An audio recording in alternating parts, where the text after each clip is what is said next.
Minnie, you've spoken with such humour and perceptiveness about the Crone Age and what a joy it can be to explore. And it struck me the nurse is kind of one of literature's iconic crones. So I wonder if you could talk a little bit about the experience of playing her, and most importantly, did you have fun with her? I had a great time playing her. I mean, when I speak about the Crone Age, actually traditionally crones are like in the Crone Age mythologically is 70s and 80s, and it's me just feeling ancient. But there is something about becoming the confidant and the unsexualized version of the female archetype. And the nurse, we only ever see hints of this life that she had previously. The idea that she was actually a registered nurse, a practitioner, and she's now basically been an indentured servant her entire life. There's something funny, there's something playful. This film, you know, messes around with the archetypes of women and of what women were expected to do and how they're expected to live. And it was great fun. It's lovely that you allowed the frustration to show through as well. I guess women are treated as crones at our age as opposed to at the actual Crone Age. So it was lovely that she expressed some of that. It was fantastic to see. Moving on from that, Hollywood is finally starting to tell these specific stories about women, not as adjuncts to men or as plot devices. I wonder how you've seen that change manifest, and has it changed the way you approach the roles that you take?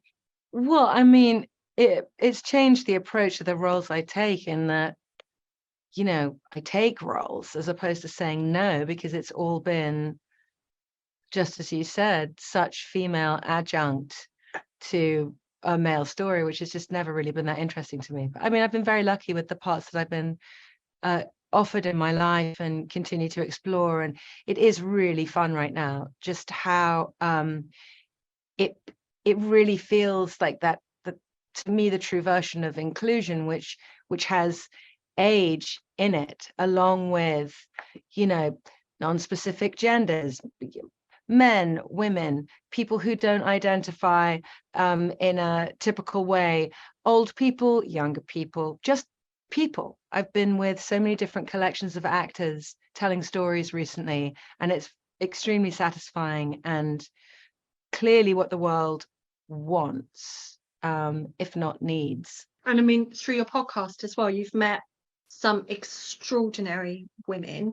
I must confess to making a bit of a boo-boo doing research, reading about the Frankel biopic for a split second, thinking, there's a Real Housewives biopic, what on earth is going on?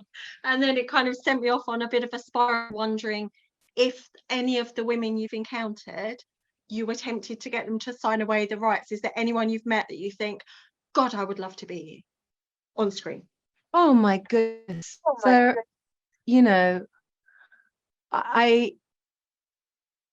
every single person that I speak to, like, particularly, not even particularly the women, these lives are so rich and varied. There's no one whose life I go, gosh, I could tackle that. But there are writers whose work I'm definitely interested in working with and am developing. So that has been like my idea for the podcast it is always just to kind of expand the crucible that creativity is, you know.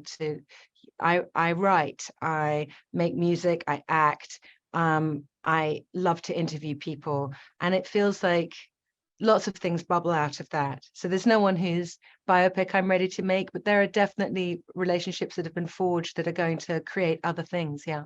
That's lovely to hear. We really look forward to seeing what you do next, and we very much enjoyed seeing Janet as a full person. Great. Good luck with Rosaline.